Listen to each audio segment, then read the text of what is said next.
তো ইমাম মাহদী আবার কখন আসবে? আমরা তো বুঝলাম ইমাম মাহদী আসবেন তারপরে দাজ্জাল, তারপরে ঈসা আলাইহিস সালাম, তারপরে খেলাফা, এই তো। তাহলে ইমাম মাহদী আবার কখন?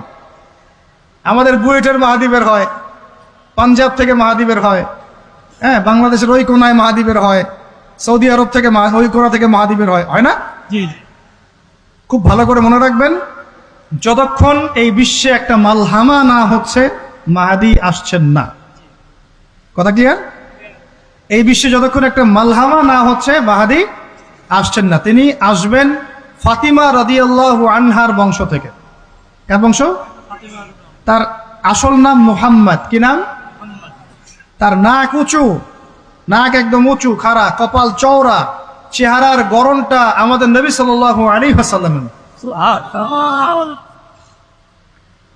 তার বাবার নাম হবে আব্দুল্লাহ, তার মায়ের নাম হবে আমিনা। তিনি দায়িত্ব নিতে চাইবেন না, তিনি দায়িত্ব নিতে চাইবেন না। তিনি দায়িত্ব না নেওয়ার জন্য মদিনা থেকে পালিয়ে মক্কায় চলে আসবেন, ভয়ে আমাকে দায়িত্ব দিও না, এই ভয়। ও তিনি আরবি ভাষায় কথা বলবেন, বাংলা ভাষায় না। এখনকার মাহাদিরা পাঞ্জাবি ভাষায়, বাংলা ভাষায় কথা বলে, ঠিক আছে? এবং এই কাবা ঘর যেটা আমরা তাওয়াফ করি, এখানে যে হাজারে আসওয়াদ আছে না, আর এই যে হাজারে আসওয়াদ আর মাকাম ইব্রাহিম, এই দুটো জায়গার মাঝামাঝি মানুষ তাকে চিনে ফেলবে, এই তো মাহদী। তার হাতে মানুষ বয়াত নেবে 313 জন। কতজন? ওই তালুত বাহিনীটা 313, বদরও 313, এখানেও 313। এবার শুরু হবে আসন খেল। এবার প্রথমে ওই আরবেরই একটা গোত্র, বনু কালব। কোন গোত্র? এই বনু কালব এই ইমাম মাহদীর বিরুদ্ধে যুদ্ধ করবে, আর মাহদী এই যুদ্ধে জয়লাভ করবেন ইনশাআল্লাহ।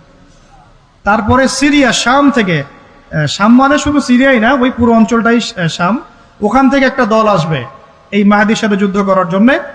আল্লাহ পাক তাদেরকে মক্কা মদিনার মাঝখানে বাইদা নামক জায়গায় ধসিয়ে দেবে। কোন জায়গা? বাইদা। এটাই সেই চিহ্ন যেটা প্রমাণ করবে যে এই ব্যক্তি মাহদী।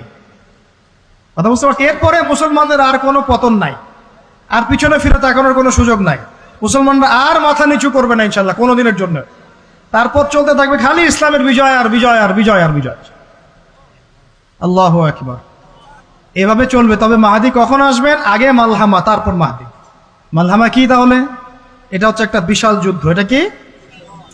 কেমন যুদ্ধ? নবীজি বলেছেন, এই রোমকরা, ইউরোপিয়ানরা তোমাদের সাথে অচিরেই চুক্তি ভঙ্গ করবে এবং 80টা পতাকা নিয়ে তোমাদের বিরুদ্ধে ওরা যুদ্ধ করবে। এই মালহামাটা হবে ইরাকের ফোরাত নদীর